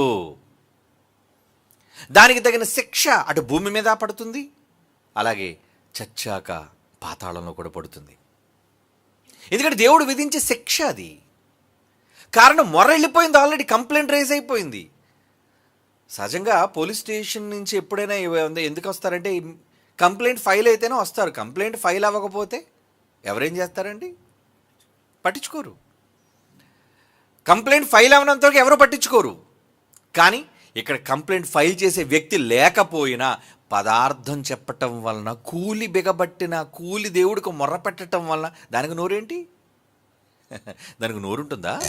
ఏమంటే దానికి నోరుంటుందా? ఎందుకు ఉండదు? జాన్సన్ గారు పాట కట్టారు, పదార్థానికి ఏముంటాయంటే అన్ని శక్తులు ఉంటాయి. వినికిడి, చూపు, మాట అన్నీ ఉన్నాయి. అన్ని శక్తులు పదార్థానికి ఉన్నాయి. కానీ దేవుడు లాక్ చేశాడు అంతే, వాటి స్వరం వినబడదు. పదార్థానికి అన్ని శక్తులు ఉన్నాయి, కానీ వినబడకుండా దేవుడు దాచిపెట్టాడంతే. కనుక అది మాట్లాడలేకపోతుంది కాబట్టి మోగదన మోసం చేస్తావా? గుడ్డిదన మోసం చేస్తా. చాలామంది గుడ్డి వాళ్ళని మోసం చేస్తుంటారు, ఎందుకంటే వీడు సరిగ్గా చూడలేడులే అని తప్పుడు లెక్కలు రాస్తుంటారు. ఏమండి, మోగవాడు సరిగ్గా అడగలేడులే అని చెప్పి మోసం చేస్తుంటారు. ఇలా చాలా మోసాలు జరుగుతుంటాడు భూమి మీద. దేవుడు కూడా ఇలా మోసం గావించబడిన వారి విషయాలలో వారి కూలి మొర్ర పెట్టడం వల్ల ఏం చేస్తాడు? ద్వితీయోపదేశకాండం 15వ అధ్యాయం 9వ వచనం. ద్వితీయోపదేశకాండం 15వ అధ్యాయం 9వ వచనం. బీదవాడైన నీ సహోదరుని ఎడల కటాక్షము చూపక. ఎలాంటి మొరలు వెళ్తున్నాయి చూడండి. ఏమండి, బీదవాడైన నీ సహోదరుని ఎడల కటాక్షము చూపక, నీవు వానికి ఏమి ఇయ్యకపోయిన ఎడల వాడొకవేళ నిన్ను గూర్చి యెహోవాకు మొర్రపెట్టును, అది నీకు పాపమగును. ఏంటంటే దేనికి పాపం లిస్టులో వేస్తాడు? బీదవాడైన నీ సహోదరుని ఎడల నువ్వు కటాక్షము చూపలేదు, వాడు అవసరతలో ఉన్నాడు, నువ్వు ఇవ్వలేదు. ఏమండి, అవసరతలో ఉన్నది ఇవ్వలేదు. చాలామంది దేవుని పనికి అవసరత ఉంటుండగా ఆయన పనికి ఇవ్వకుండా తమ స్వప్రయోజనాల కోసం వాడుకునే వాళ్ళు ఉంటారండి. వాళ్ళ దగ్గర డబ్బులు ఉంటాయి, కానీ సెమినార్కి రూపాయి తీయరు. తెలుసా మీకు? వాళ్ళ ఇంట్లో అవసరతలు తీర్చుకుంటుంటారు, కానీ అక్కడ చలితో వచ్చేవాళ్ళు, అవసరతలతో వచ్చేవాళ్ళు, భోజనం కోసం ఏంటో ఉదయం లిస్ట్ చదివారు చూసారు, ఎన్ని కళాశాలలు, ఎన్ని ప్రాంతాల నుంచి నిజంగా వాళ్ళు అందించిన సహకారం. ఒక కళాశాల 10,000, ఒక కళాశాల 25,000, ఒక కళాశాల 5,000. ఎందుకు చేస్తున్నారు? మీలో చాలామంది చేశారు, వెరీ గుడ్. కష్టపడ్డారు, వెరీ గుడ్. అంటే ప్రతి ఒక్కరూ చేయవలసిన బాధ్యత, భారం అందరి మీద ఉందో పంచుకోవాలి. ఎందుకంటే కటాక్షం చూపాలిగా. మనుషుల పట్లే కటాక్షము చూపవలసిన వారమై ఉన్నప్పుడు దేవుని పని అనేసరికి కటాక్షం చూపవా? దేవుడు పని అనేసరికి ఎందుకు చూపవు? దేవుని పని అనేసరికి ఎందుకు చూపవు? చూపించాలి. దేవుని పని కోసం కటాక్షం చూపించాలి. అలా చూపించకపోతే నీ సహోదరుడు అనుకో, వాళ్ళకు నువ్వు న్యాయం చేయకపోతే, నీవు వానికి ఏమీ ఇయ్యకపోయిన ఎడల వాడు ఒకవేళ నిన్ను గూర్చి యెహోవాకు మొరపెడితే తండ్రి వాళ్ళు ఉంచుకొని కూడా ఎడు కూలి, నువ్వు ఇవ్వకుండా దాచిన కూలి మొరపెడుతుంది. రెండోది, వాడు ఒకవేళ మొరపెడితే నీకు పాపం. వ్యక్తే మొరపెట్టినప్పుడు పాపంగా మారిపోతున్నప్పుడు కూలి మొరపెడితే పాపం అవుదా? పుణ్యం అవుద్దు అనుకున్నారా? మనం చేయవలసిన న్యాయాన్ని చెయ్యకపోతే అది పాపము. మనము చెయ్యవలసిన న్యాయాన్ని చెయ్యకపోతే అది పాపం. మర్చిపోకండి, న్యాయం జరిగించినప్పుడే మీరు న్యాయవంతులు. న్యాయానికి సమ్మతించకపోతే మీరు అన్యాయం చేసిన వాళ్ళు, అది మీకు పాపంగా పరిగణిస్తుంది అంటున్నాడు. చూడు, ద్వితీయోపదేశకాండం 24వ అధ్యాయం 14-15 వచనాలు. ద్వితీయోపదేశకాండం 24వ అధ్యాయం 14-15 వచనాలు. నీ సహోదరుల్లోనేమి, నీ దేశమందలి నీ గ్రామముల్లోనున్న పరదేశులలోనేమి దేన దరిద్రులైన కూలివారిని బాధింపకూడదు. ఏ నాటి కూలి ఆనాడు ఇయ్యాలి. ఇచ్చేయండి కూలి, దాయకండి. సూర్యుడు అస్తమించక మునుపు వానికి ఇవ్వలను, వాడు బీదవాడు గనుక దాని మీద ఆశ పెట్టుకుని ఉండును, వాడు నిన్ను బట్టి యెహోవాకు మొర్రపెట్టునేమో, అది నీకు పాపమగును. ఆ రోజే చెప్పాడండి. నోరుండి మాట్లాడేవాడు అడిగితేనే పాపంగా మారిపోతున్నప్పుడు నోరు లేకుండా మొరపెట్టే వాటన్నిటి విషయంలో దేవుడు పాపిగా నిన్ను పరిగణించడం అనుకున్నావా? నువ్వు అనుకున్నావు పాపం అనేసరికి ఏదో దొంగతనం, హత్య, వ్యభిచారం ఇవే గొప్ప పాపాలు అనుకున్నావు. కానీ దేవుని పట్ల ప్రతి మనిషి ఎలాంటి విషయాల్లో నేరస్థాపన జరిగి వాడు అపరాధిగా మారిపోతున్నాడు చూడండి. విచిత్రమైన మొరకది ఇదంతా. విచిత్రమైన కంప్లైంట్లు ఇవన్నీ. ఇదేంటి ప్రభా, నా కష్టార్జితాన్ని నేను తిన్నాను, నా డబ్బును నేను అనుభవించాను, ఎవడికో ఇవ్వకపోతే వాడు సంపాదించుకోలేదు, వాడు పేదవాడు, దానికి నేనేం బాధ్యత? వాడికి ఇవ్వకపోతే నాదా నేరం? ఎస్, నీది నేరమే. చూసారు దేవుని చట్టం ఎలా ఉందో. ధనవంతుడు వెళ్ళిపోయి నరకానికి, వాడు ఎక్కడ లాజికల్ పాయింట్ మాట్లాడుతున్నాడు చూడండి. నాకు 5 సోదరులు ఉన్నారు, రోజు సుఖపడేవాడిని, నాకు అర్జెంటుగా వాక్యం లేదు, అందుకే నేను తయారాను. 5 సోదరులు ఉన్నారు, వాళ్ళ దగ్గర కూడా పంపు అని చెబుతున్నప్పుడు అబ్రహాము అతనితో చెప్పిన మాట ఏంటో తెలుసా? నీ జీవిత కాలమందు నీకు ఇష్టమైనట్టు సుఖం అనుభవించితే. అటు చేసిన తప్పు ఏంటంటే వాడు సంపాదించిన దాంతో సుఖభోగాలు అనుభవించాడు. అది తప్ప? అవునండి, నేను సంపాదించుకున్నాను, నేను తింటాను, నేను సంపాదించుకున్నాను, నేను కట్టుకుంటాను, నేను సంపాదించింది నేను అనుభవిస్తాను, ఇది తప్ప అంటే ప్రపంచంలో ఏ నేరస్థానం, ఏ న్యాయస్థానంలోనూ కదా నేరం కాదు. కానీ దేవుని న్యాయస్థానంలో తప్పే. ఎంత విచిత్రంగా ఉంది ఇది. ఇది చిత్రమైన మొర కాదా? ఇది విచిత్రమైన కంప్లైంట్ కాదా? చూసారా? అంటే దేవుడు ఎలాంటి వాటి విషయంలో మిమ్మల్ని నేరస్తులుగా చేస్తున్నాడు అది మీకు తెలియకుండానే మీరు పాపులుగా మారిపోతున్నారు. మీకు తెలియదు, నేను సిగరెట్ కాల్చలేదుగా, నేను మందు కొట్టలేదుగా అని మీరు అనుకుంటున్నారు. నేను ఎవరి పక్షా తప్పు చేయలేదుగా అని మీరు అనుకుంటున్నారు. నిర్భయంగా బ్రతుకుతున్నారు. కానీ చచ్చాక మొత్తం చిట్టా బయటకు వచ్చేస్తుంది అంతా. ఏమనుకుంటున్నారు? మీరు కన్ను మూసాక మీ జీవితకాలంలో ప్రతి క్షణం కౌంట్ అయిపోయి మీ జీవితకాలం ఏంటేంటి ప్లస్ ఏంటేంటి మైనస్ మొత్తం దేవుడు లిస్టు బయటికి లాగేస్తాడు. దాన్ని బట్టే మీకు తీర్పు, దాన్ని బట్టే మీరు ఎటు వెళ్ళాలో అనేది ఆల్రెడీ నిర్ణయం జరిగిపోద్ది. మనం అనుకుంటాం మనుషులుగా మనకు తెలిసినవి కొన్నే కదండి, అబ్బబ్బా మహానుభావులండి, గొప్పవాళ్ళండి, ఉన్నతులండి మనం అనుకుంటాం. కానీ వాళ్ళు వెనకాతలు చాలా ఉంటాయి. సో దాన్ని బట్టైనా దేవుడు తీర్పు తీరుస్తాడా? దాన్ని బట్టైనా ఏమైనా చేస్తాడా? చెయ్యొచ్చు.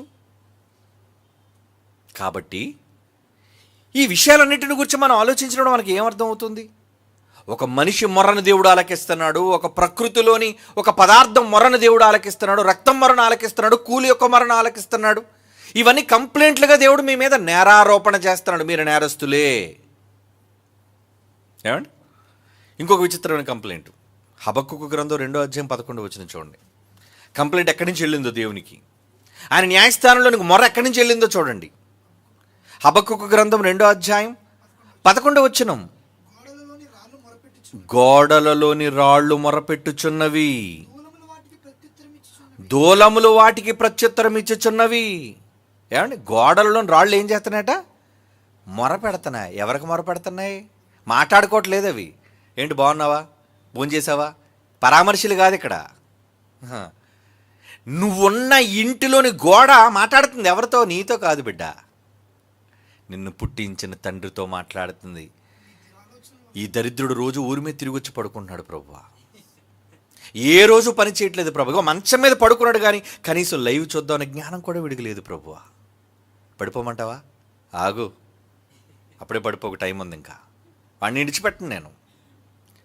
ఆ మొబైల్ పట్టుకొని 24 గంటలు చూస్తున్నా. చూసావు ప్రభువా, దీనికి ఏమైనా భయం ఉందా? దూరం మొరపెడుతుంది. నీ నెత్తి మీద ఉన్నది ఐరన్, అది మొరపెడుతుంది దేవునికి. నీ చుట్టూ ప్రకృతి ఉంది, ఈ ప్రకృతి మాట్లాడుతుంది. ఎవరితో? నీకు జన్మనిచ్చిన కన్న తండ్రితో, న్యాయమూర్తితో కంప్లైంట్ రేస్ చేస్తుంది. చూసావా దాని పొగరు, చూసావా వీడి ధీమా, వీడు ఎంత నిర్లక్ష్యంగా ఉన్నాడో చూసావు ప్రభువా. ఏమండి, ప్రేమగా గిఫ్ట్లు కొనిచ్చిన వాళ్ళు కొంతమంది అయితే మాకివ్వరా, ఇదెందుకు మరలా మాకివ్వరా, దాని గొడవ.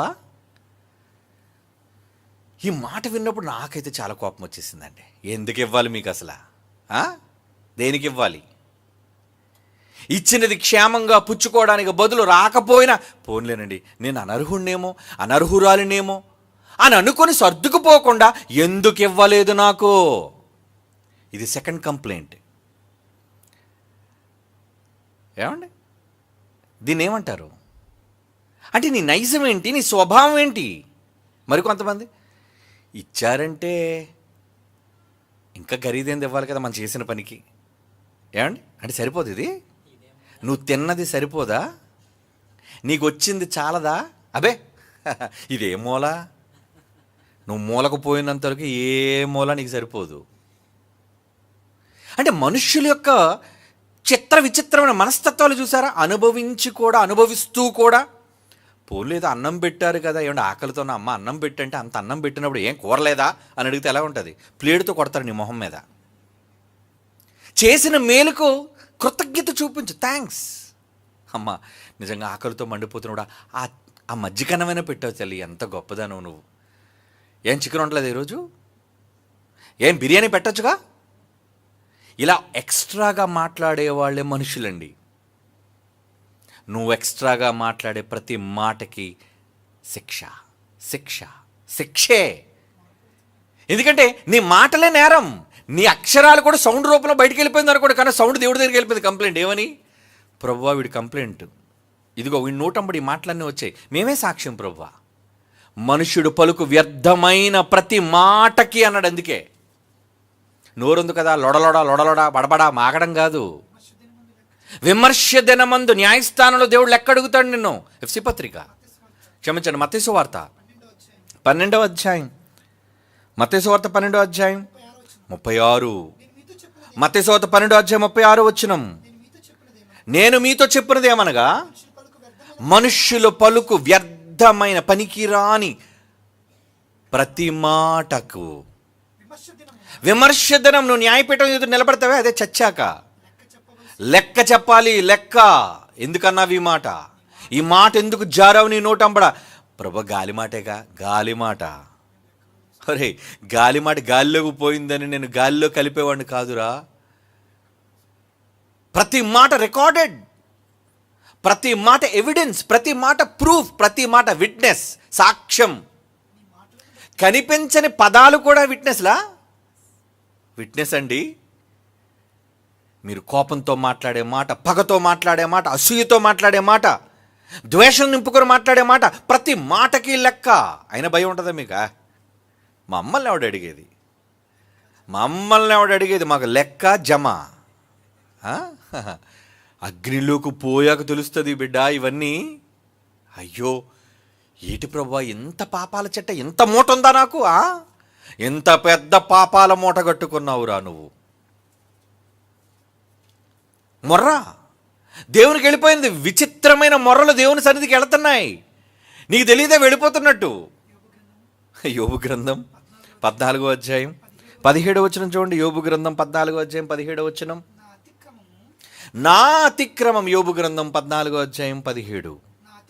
నా అతిక్రమము సంచిలో ముద్రించబడి ఉన్నది. నేను చేసిన దోషం, పాపం భద్రముగా. ఏంటండి ఎంత భద్రంగా? రికార్డెడ్. భద్రముగా ఉంచావు నువ్వు. నేరాలన్నీ కౌంట్, పాపాలన్నీ కౌంట్, మాటలన్నీ కౌంట్, ఆలోచనలు. ఇంకా మాట నేను మాట్లాడలేదు, లోపల ఆలోచన, దురాలోచనలు అంటారు, అవి కూడా కౌంట్. ఎవరికి తెలీదు, పడుకొని మనం ఆలోచిస్తుంటాం అంతే. దురాలోచనలు కూడా కౌంట్. అందుకే దురాలోచనలు తప్పు, క్షమించి ప్రభు, తప్పుగా ఆలోచించాను నేను. అప్పుడప్పుడు చూడండి, హైందవ సోదరులు ఎందుకు తప్పుగా మాట్లాడితే లెంపలు వేసుకుంటారు. లెంపలు అంటే ఏంటి? తప్పుగా మాట్లాడాను ప్రభు. వాళ్ళు దేవుడిని క్షమాపణ అడుగుతారు. మనకి క్షమాపణ అడగడం ఆ దేవుణ్ణి? అవసరమైతే దేవుడే మనల్ని క్షమాపణ అడగాల. సారీ బిడ్డ, నీకు అపార్థం చేసుకున్నాను నేనని. అంత స్థాయి మంది. ఏమండి? అంత విచిత్రమైన వాళ్ళు మనం. నువ్వెంత విచిత్ర వేషధారివి కాబట్టి నీకోసం విచిత్రమైనవన్నీ న్యాయస్థానంలో అన్ని నమోదు చేస్తున్నాడు. రాయిరా దీని పాపాల చిట్టా రాయిరా, వీడి పాపాల చిట్టా రాయిరా. దేవుని పిల్లలారా, గోడలలోని రాళ్ళు మొరపెట్టుచున్నవి, దూలములు వాటికి ప్రత్యుత్తరం ఇచ్చుచున్నవి. ఇంకొక విచిత్రమైన కంప్లైంట్ చూస్తారా? చూడాలి మరి. యోబు గ్రంథం 31వ అధ్యాయం, యోబు గ్రంథం 31వ అధ్యాయం 38వ వచనం. యోబు గ్రంథం 31వ అధ్యాయం 38 నుంచి 40. నా భూమి నా మీద మొర్రపెట్టిన ఎడలను, దాని చాళ్ళు ఏకమై ఏడ్చిన ఎడలను, క్రయధనమునియ్యక దానిని అనుభవించిన ఎడల, దాని యజమానులకు ప్రాణహాని కలుగజేసిన ఎడల, గోధుమలకు ప్రతిగా ముళ్లను, ఎవలను ప్రతిగా కలుపు మొలుచునుగాక. ఏమండి? ఏంటి భూమి మొరపెడుతుందా? ఆ భూమిలో కూడా ఏం మొరపెడతాడు? చాళ్ళంటే ఏకమ ఏడుపట. ఎవరి మీద? నువ్వు అనుకున్న ల్యాండ్ లార్డ్, భూస్వామిని, 100 ఎకరాల ఆసామిని నేను అంటావు. ఒరే నువ్వు ఆసామివి కాదురా, ఒరే సన్నాసి. నువ్వు సంపాదించిన భూమి అంతా నీ మీద ఏడుతుందిరా. అవునా? నాకు ఎప్పుడు వినపడలేదే. నువ్వు చచ్చాక వినపడతాయి ఇవి, బ్రతుకున్నప్పుడు వినపడవవి. ఎవరి దగ్గర అన్యాయంగా నువ్వు పుచ్చుకున్నావో, ఎవరి దగ్గర నువ్వు అన్యాయంగా వంతు లాక్కున్నావో. నాబోతు గుర్తుందా? నాబోతు రక్తం మొరపెట్టిందా? ఏదో పాపం చిన్న ద్రాక్ష తోట ఏదో రాజుగారి కోటకి ఆనుకొని గోడ పక్కనే ఉందండి, పేదోడు. వీడు మనసు పడ్డాడు దాని మీద. ఎవరు? రాజు. బాబు నాకు నీకు ద్రాక్ష తోట కావాలయ్యా. అహాబ్ అడుగుతున్నాడు. నేను ఇవ్వలేనయ్యా రాజుగారు, తమరు ఏమనుకోకండి, నాకు పితృపారంపర్యం నుంచి వస్తున్నది, నా తాత ముత్తాతల ఆస్తుంది, ఏదో నాకు సెంటిమెంట్ ఉంది అంటే. వీడు మూత ముడుచుకొని కూర్చొని లోన దుఃఖముఖుడే ఉన్నాడు. అప్పుడు వచ్చింది అమ్మ, పెద్దమ్మ యజబేలు. ఏమిటి రాజా ఎలా ఉన్నారు? ఏమంటే ఆడదలిగితే మగాడు అడగాలి, ఏమే అలా గలిగావని. మగాడు అలిగితే ఆడదడుగుతుంది, ఏమండి అలిగారు? నాబోతు ద్రాక్ష తోట ఇవ్వనన్నాడు అమ్మాయి.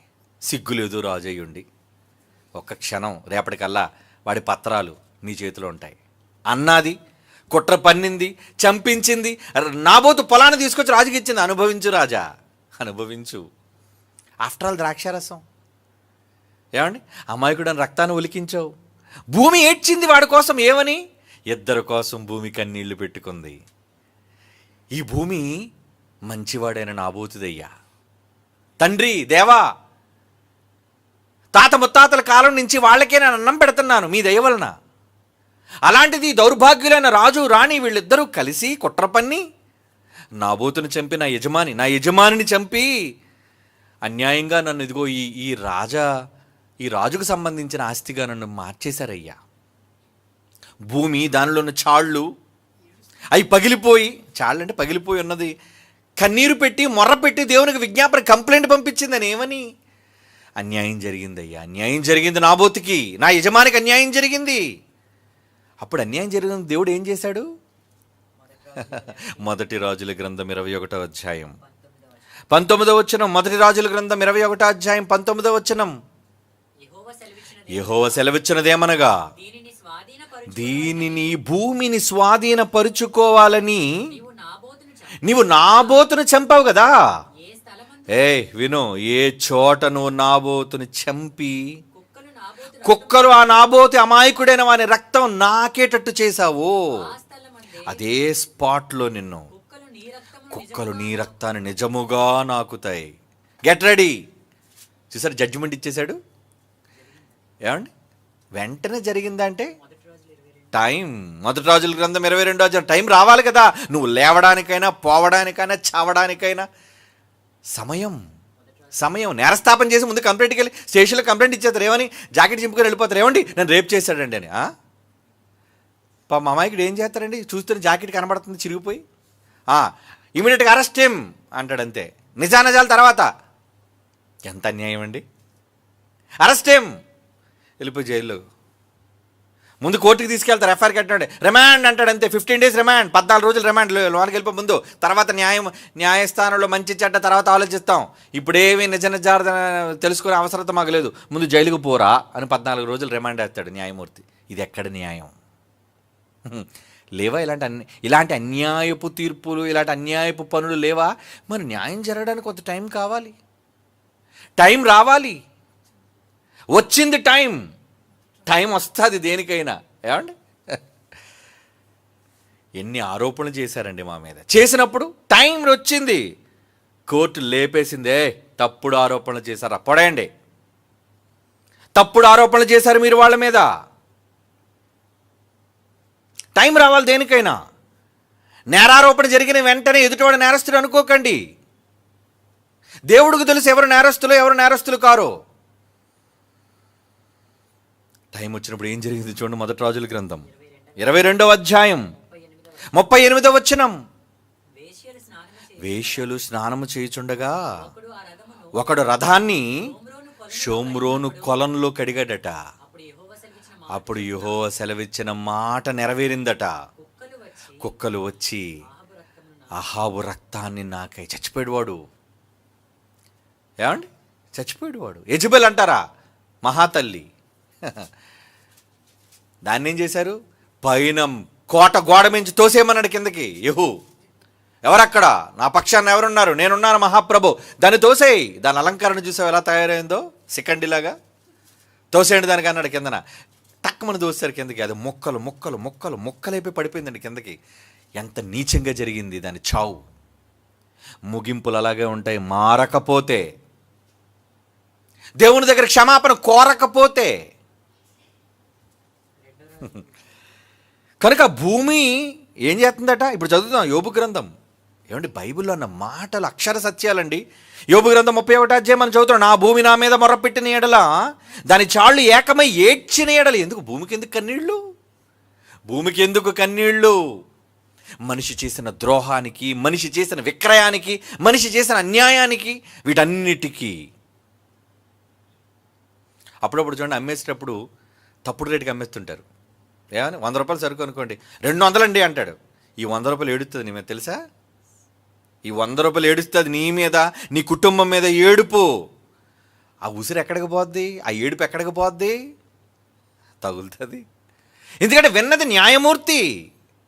విచిత్రమైన న్యాయస్థానంలో విచిత్రమైన మొరలు ఆయన దగ్గరికి వెళుతున్నప్పుడు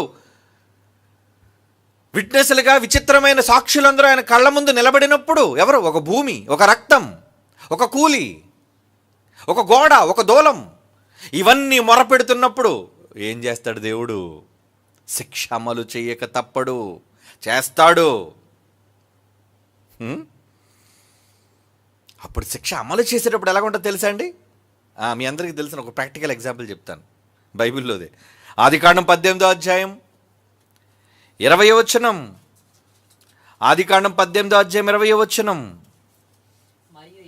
దేవుడు చెప్పిన మాటను పెడచెవిని పెట్టిన మానవాళి బరి తెగించి దేవునికి విరుద్ధంగా బ్రతుకుతుంటే ఏం జరిగింది? ఆదికాండం 18వ అధ్యాయం 20వ వచనం అండి. మరియు యెహోవా సొదొమ గొమొర్రాలను గూర్చిన మొర్ర వచ్చింది నాకు. ఏమండి, మనుషులు మొరపెట్టారా? ఊరు మొరపెట్టిందా? ఏమండి, ఏం మొరపెట్టింది? సొదొమ గొమొర్రాలను గూర్చిన మొర్ర గొప్పది. చాలా మాటికి నాకు మొర వచ్చేస్తుంది దానికి సంబంధించి.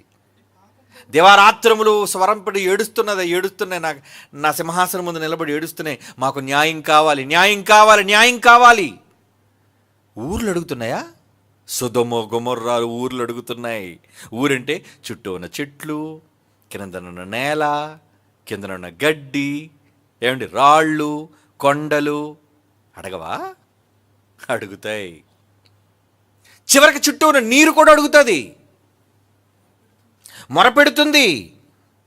అలా మొరపెట్టినప్పుడు ఏంది? వాటి పాపము బహుభారమైనది గనుక నేను దిగిపోయి నా యొద్దకు వచ్చిన ఆ మొర్ర చొప్పుననే వారి సంపూర్ణముగా చేసిరో లేదో చూచెదను.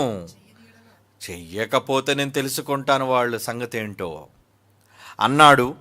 వచ్చాడు. 19వ వచనం, 19వ అధ్యాయం 13వ వచనం. ఆదికాండం 19వ అధ్యాయం 13వ వచనం. మేము ఈ చోట నాశనము చేయవచ్చితిమి, వారిని గూర్చిన మొర్ర యెహోవా సన్నిధిలో గొప్పదాయన గనుక దాన్ని నాశనము చేయుటకు యెహోవా మమ్మల్ని పంపను. తండ్రి పంపించాడు, మా యజమాని పంపించాడు మమ్మల్ని. దేవదూతలు అంటే తండ్రి కాదండి, దేవదూతలు అంటున్నాయి మా యజమాని మమ్మల్ని పంపించాడు లేపేమని ఈ పట్టణాలని. ఇక ఎలా వచ్చిందో, ఎలా నాశనం అయిపోయిందో మీకు తెలియదు కాదు. పైనుంచి మంటలు అగ్ని వర్షం కురిసిందండి. ఇప్పటికీ అగ్ని గంధకాలు ఇప్పటికీ ఆ దేశంలో, మధ్యప్రాచ్యం, మిడిల్ ఈస్ట్, ఆ ప్రాంతంలో ఎప్పటికీ సల్ఫర్ మండుతుంది, నేల మొలకలు. చూసారా, దేవునికి మొర్ర వెళ్ళిన తర్వాత, దేవుని న్యాయస్థానంలో ఈ విచిత్రమైన మొర్రలు ఆయన సన్నిధికి వెళ్ళిన తర్వాత ఊరుకుంటాడా? చేతులు కట్టుకొని న్యాయం తీర్చడా? తీరుస్తాడు. ఎవరిని విడిచిపెట్టాడు. నువ్వు రాజువైనా, పేదవైనా, ఆడవైనా, మగవైనా, పిల్లాడివైనా, వృద్ధుడివైనా, ఎవరినైనా విడిచిపెట్టాడు ఆయన. అందరికీ సమానమైన న్యాయం, సమన్యాయం నా న్యాయస్థానంలో అంటున్నాడు దేవుడు.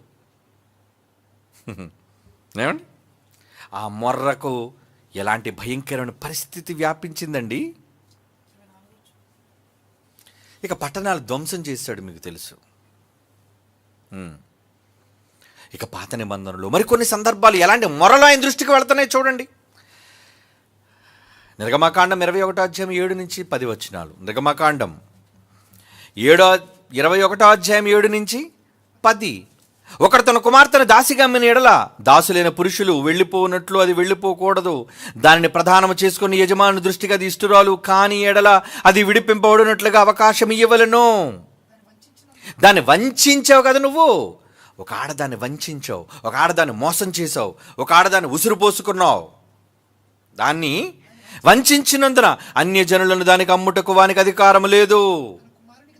తన కుమారునికి ఒకవేళ ఒక బానిస అనే అమ్మాయిని తన కుమారునికి ప్రదానం చేసిన ఎడల కుమార్తెల విషయమైన న్యాయ విధిని బట్టి దాని ఎడల జరిగించాలి. అన్యాయం చేయడానికి వీల్లేదు. నువ్వు పెళ్లి చేసుకొని నీకు నచ్చలేదని వదిలేస్తావా? అనుభవించిన తర్వాత నాకు అక్కర్లేదని విడిచిపెట్టేస్తావా? చాలామంది ఈరోజు సమాజంలో అవసరానికి స్త్రీ పురుషులను వాడుకున్నారు, పురుషులు స్త్రీలను వాడుకున్నారు. వాడుకోవడం జరిగిన తర్వాత నీకు ఒక దండం, సెల్యూట్. నీ మార్గం నీది, నా మార్గం నాది, డివోర్స్. ఇంకా స్పెషల్గా చెప్పాలంటే ఏంటి, ఏం చేస్తున్నాను? నీ పనికిరాని ఒక కాగితపు పత్రాన్ని తెచ్చి నీకు నాకు చెల్లు, విడాకులైపోయింది పో. న్యాయం జరిగింది నువ్వు అనుకుంటున్నావా? ఈ లోకంలో ఈ న్యాయస్థానాల్లో నీకు న్యాయం జరిగిందేమో, కానీ దేవుడు అంటున్నాడు ఏంటి? తన కుమారులకు దానిని ప్రదానము చేసిన ఎడల కుమార్తెల విషయమైన న్యాయ విధిని బట్టి దాని ఎడల జరిగింపవలెను. ఆ కుమారుడు వేరొక దాన్ని చేర్చుకొనును. నువ్వు ఇంకో దానికి పోయావు, అయితే మొదటి దాన్ని వదిలేస్తావా? రెండో దాని దగ్గరకు పోయావని చెప్పి మొదటి దాన్ని విడిచిపెడతావా నువ్వు? ఆ కుమారుడు వేరొక దానిని చేరుకొనును. మొదటి దానికి ఆహారం, వస్త్రం, సంసార ధర్మం తక్కువ చేయకూడదు. చూసారా ఎలాంటి న్యాయం దేవుడి దగ్గర ఉంది? అంటే దేవుడు పాత నిబంధన కాలంలోనే ఒక స్త్రీకి అన్యాయం జరిగితే ఒప్పుకోవట్లేదు ఆయన. బానిసైతే నీకు నచ్చినట్టు చేద్దాం అనుకున్నావా? నన్ను అడిగేవాడు లేడు అనుకున్నావా? నేను చెప్పిందే న్యాయం అనుకుంటున్నావా? నా దగ్గర డబ్బు ఉంది కాబట్టి నేను చెప్పిందే వేదం అను అనుకుంటున్నావా? నెవర్. దీనంతటికీ పైగా ఉన్నది ఆయన న్యాయస్థానం. దేవుని యొక్క మహాసింహాసనం ఆకాశ మహాకాశాల మీద ఉందది. అక్కడ కూర్చున్నాడు ఆయన. దేనికి? మనందరికీ న్యాయాన్ని తీర్చడానికి. నువ్వు ఎవరి పట్ల న్యాయం జరిగిస్తున్నావు, ఎవరి పట్ల అన్యాయం జరిగిస్తున్నావు? ఏం కాకుండా విడిచిపెట్టుతుంటాడు. ఏం కాకుండా నీ మార్గాన్ని నువ్వు పో, నీకు నాకు సంబంధం లేదు. ఒక స్త్రీ మొగుడిని చూసి అంటది, భర్తను చూసి అంటది, నీతో నాకు సంబంధం లేదు పో. ఒక భర్త భార్యను చూసి అన్నాడు, నీకు విడాకులు ఇచ్చేసాను పోవే, నువ్వు నీతో నాకు సంబంధం లేదు, నీకెందుకు చూడాలి, నీకెందుకు ఇవ్వాలి? ఆ కుమారుడు వేరొక దాన్ని చేర్చుకొనును. మొదటి దానికి ఆహారము, వస్త్రము, సంసార ధర్మము తక్కువ చేయకూడదు. ఒక మనిషి సమాజంలో ఉన్నది వాడుకొని వదిలేయడానికి కాదు. దేవుడు ఏర్పరిచిన బంధాన్ని బట్టి నువ్వు చివరి వరకు వాళ్ళ పట్ల చేయవలసిన న్యాయం, ధర్మం జరిగించాలి. అది బైబిల్ చెప్పిన నీతి, నియమం. వదిలేస్తావైనా? అయితే కిందనేమన్నాడు చూడు, మలాకి గ్రంథం 2వ అధ్యాయం 14వ వచనం.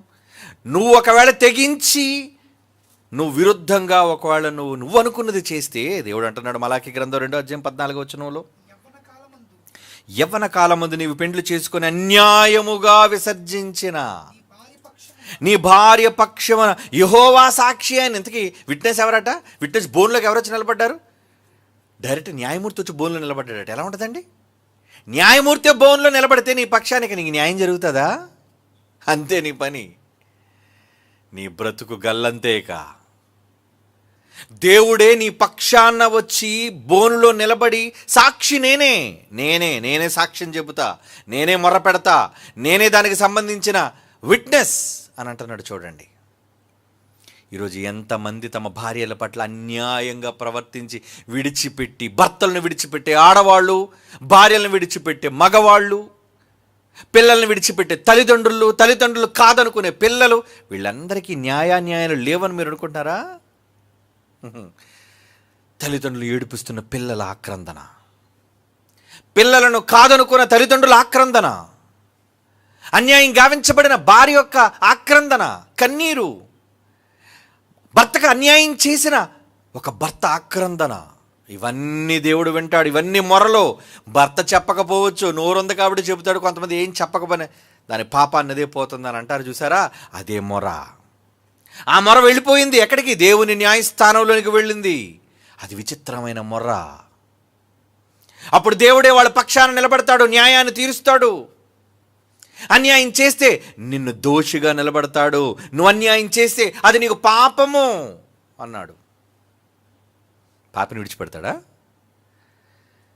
కనుక ఈరోజు మనకి తెలియకుండా ఎన్ని ఆరోపణలు దేవుని దృష్టికి వెళ్ళిపోతున్నాయో ఒక్కసారి మీరు సెల్ఫ్ ఎగ్జామిన్ చేసుకోండి. మంచి మొరలు కూడా వెళ్తుంటాయండి, తెలుసా మీకు? ఎప్పటివరకు మనం చెడు మొరల కోసం విన్నాం, బ్యాడ్. కానీ మంచి మొరలు ఎలా ఉంటాయి తెలుసా అండి? ఫోన్ చేసిన ప్రతి ఒక్కరూ అనే మాట, అన్న మీ ఆరోగ్యం జాగ్రత్త, డాడీ జాగ్రత్త, మీకోసం ప్రార్థన చేస్తున్నాం మేము, ఆ మాట అంటారండి. ఏం చేస్తున్నారట వాళ్ళు? నిజంగా ఆదివారం నిలబడి చాలామంది మా అన్న కోసం, మా తండ్రి గారి కోసం మేము ప్రార్థన చేస్తున్నాం. ఈ మొర, ఈ విజ్ఞాపన ఎవరి కోసం అడుగుతున్నావు? మా అన్న చల్లగా ఉండాలి, వాళ్ళ కుటుంబం బాగుండాలి, మా తండ్రి గారు ఆరోగ్యంగా ఉండాలి, మా మధ్య 10 కాలాల పాటు జీవించాలి, మంచి మాటలకు మనం నేర్పించాలి. మొర. ఇలాంటి మంచి మొరలు దేవుడికి వెళుతున్నాయి. వింటాడు వింటాడు. దివారాత్రములు ఆయన గూర్చి మొరపట్టే వాళ్ళు విన్నప్పుడు న్యాయం చేయడా? త్వరగా న్యాయం చేస్తాడు ఆయన. త్వరగా న్యాయం చేస్తాడు ఆయన. ఖచ్చితంగా చేస్తాడండి. అంటే ఈరోజు మీకోసం మంచి మొరలు ఎక్కువ ఉన్నాయా, చెడు మొరలు ఎక్కువ ఉన్నాయా? అది మీరు బ్యాలెన్స్ చేసుకోవాల్సింది. మిమ్మల్ని గూర్చిన మొర్రలు, చెడ్డ మొరలు ఎక్కువ ఉన్నాయా లిస్టులో? లేదా మిమ్మల్ని గురించి ప్రేమించి మీ ఆరోగ్యం కోసం, మీ సంక్షేమం కోసం, మీ సంతోషం కోసం నిజంగా ఎన్ని కుటుంబాలండి సెమినార్ చూసినప్పుడు కన్నుల పండుగ. ఎంతమంది పిల్లలు రాత్రనక పగలనక ప్రయాణాలు చేసి, పసిపిల్లలు, వృద్ధులు ఎక్కడెక్కడి నుంచి రాష్ట్రాలు దాటి వచ్చేసారండి. ఎవరి కోసం? ఎవరి కోసం? వాక్యం కోసం, మా కోసం, మా కోసం, మమ్మల్ని చూడటం కోసం, మేము చెప్పే మాటలు వినడం కోసం. మేము చెప్పకపోతే, మమ్మల్ని చూడాలని ఆశ లేకపోతే ఎందుకండి అంత కిక్కిరిసిపోయిన జనం? మీరు చూసారుగా. ఎందుకు రావాలి? ఎందుకు రావాలి? వాళ్ళ మొరలు, వాళ్ళ విజ్ఞాపనలు, వాళ్ళ ప్రార్థనలు. పౌలు అన్నాడు, మా నిమిత్తం మీ అనుదిన ప్రార్థనలు జ్ఞాపకం చేసుకోండి. ఎందుకన్నాడు పౌలు? మమ్మను గూర్చిన మంచి మొర దేవునికి వెళ్ళాలి. మేము చేసే మంచి పనులను గూర్చి మీరంతా ప్రార్థించాలి మా కోసం. అప్పుడు మీ అందరి ప్రార్థన, నేను అదే మాట, ఈరోజు మేము క్షేమంగా ఉన్నామంటే మీ అందరి ప్రార్థనలు, మీ అందరి ప్రార్థనలు. కొంతమంది, మరికొంతమంది కన్నీటి ప్రార్థనలు, కొంతమంది ఏడుస్తూ ప్రార్థన చేస్తారండి. ఏడుస్తూ ఎవరి కోసం ప్రార్థన చేస్తున్నారు?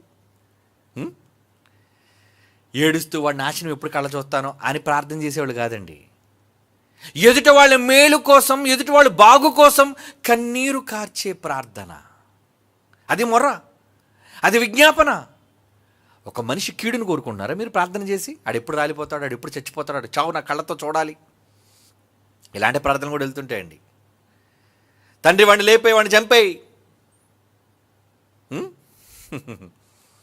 మా బావ చచ్చిపోయాడు కానీ కొంతమంది, అందరూ కాదులేండి, ఎక్కడో 1% వాళ్ళు ప్రసన్నబాబు చచ్చిపోతే బాగున్నాడు జాన్సన్ బదులు అనుకునే వాళ్ళు కూడా ఉంటారు. కొంతమంది అయితే ఏకంగా ఫోటోలు కూడా వేస్తారండి. బావ ఫోటో బదులు యూట్యూబ్లో నేనే చూసి ఆశ్చర్యపోయాను. అవునా, ఇదే నా ఫోటో వేశారు? ఏదో బాధ. ఎవరి మీద బాధ? దేనికి బాధ? ఎవరి మీదో నువ్వు బాధపడ్డే కంటే ముందు నీ కోసం ఏడు. యేసుప్రభు ఏం చెప్పాడు? రే, ఎవరి కోసమో ఏడవటం కాదురా, ముందు మీ నిమిత్తం, మీ పిల్లల నిమిత్తం, మీ కుటుంబాల కోసం ఏడవండి. తల్లి మీకు ఒక దండం, నా కోసం ఏడవకండి. ఎందుకు? చచ్చాక మీ పుట్ట చాలా పెద్దది ఉంది. మీ మీద ఆరోపణలు అబ్బో చాలా ఉన్నాయి. భూమి మొర పెడుతుంది, చెట్లు మొర పెడుతున్నాయి, నీళ్లు మొర పెడుతున్నాయి, రాళ్ళు మొర పెడుతున్నాయి, దూలాలు మొర పెడుతున్నాయి, నువ్వు తిన్న తిండి మొర పెడుతుంది. కడుపులోకి వెళ్ళి అన్నం మెతుకులన్నీ దేవుడిని అరుస్తున్నాయి అనుకోండి. ఈ దరిద్రుడు కడుపులో పడ్డాం ప్రభువా. వీడు బాగా తిరిగి చూసా, ఊరి మీద ఎలా తిరుగుతున్నాడు ప్రభు చూసావు, బీచ్లో తిరుగుతున్నాడు వీడు. అక్కడేమో మీటింగ్ జరుగుతుంటే వీడు బీచ్లో తిరుగుతున్నాడు చూసావు ప్రభు. రాయి నాన్న రాయి, నీ కడుపులో గట్టిగా తిన్న అన్నం. చాలామంది సెమినార్కి వచ్చి తినేసి బయటకు పోయారండి. ఎక్కడికి వెళ్ళావు?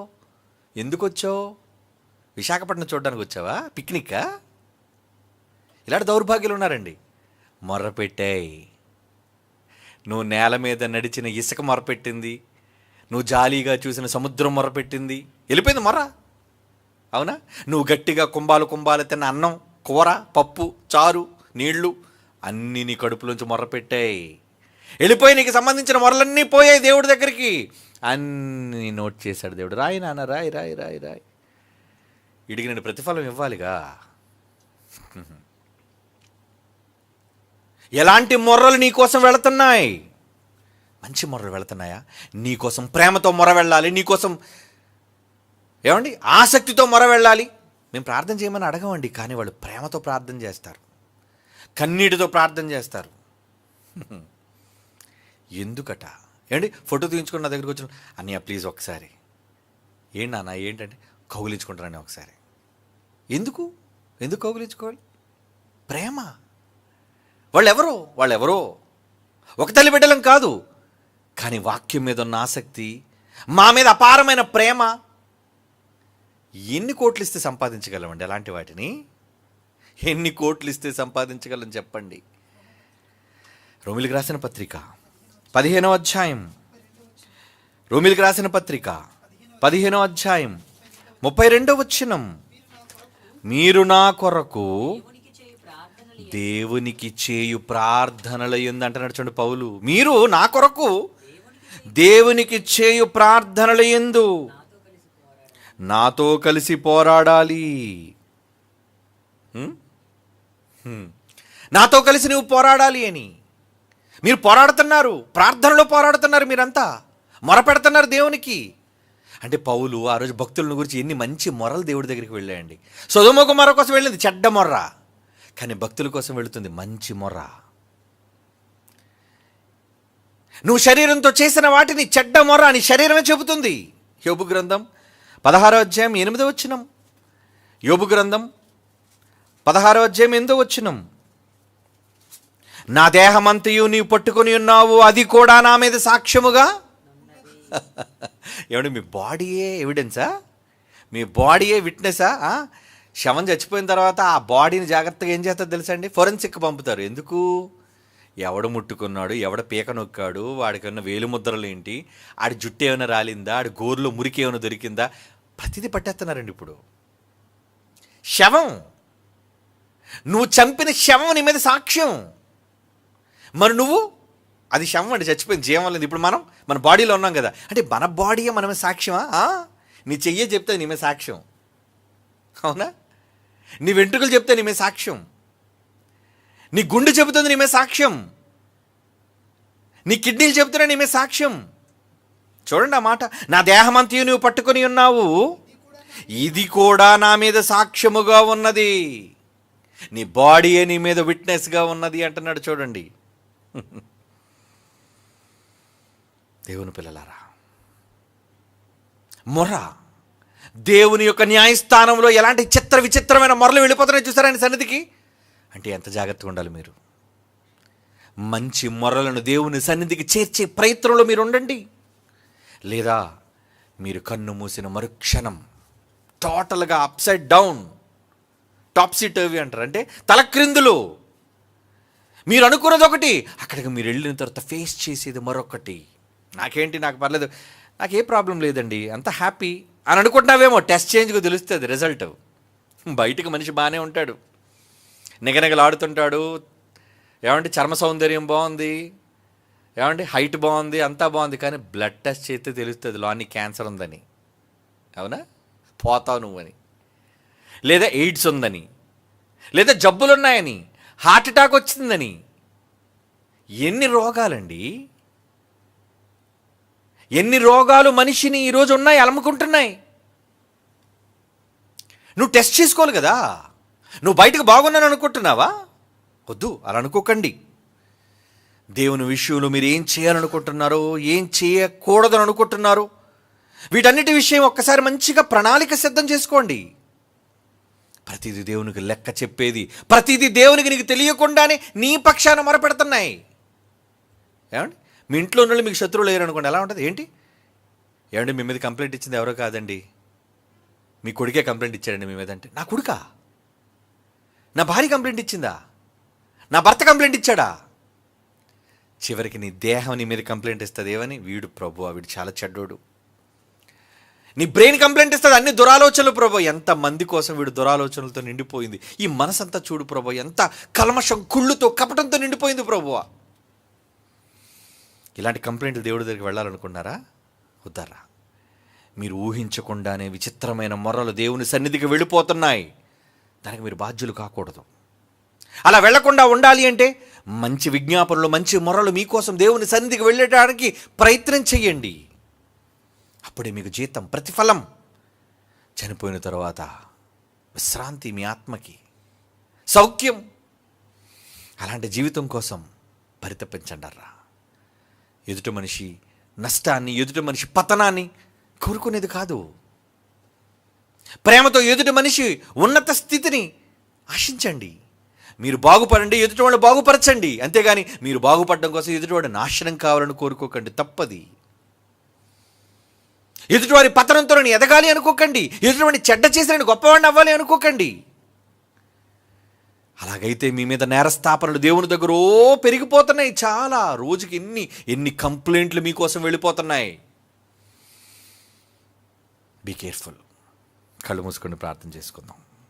పరిశుద్ధుడైన తండ్రి, దేవా, మీ న్యాయం సింహాసనం ఎదుట మేమంతా ఒకానొక రోజు క్రీస్తు న్యాయపీఠం ఎదుట నిలవలసి ఉన్నది. ఆయన వాక్యమే మాకు తీర్పు తీర్చేది.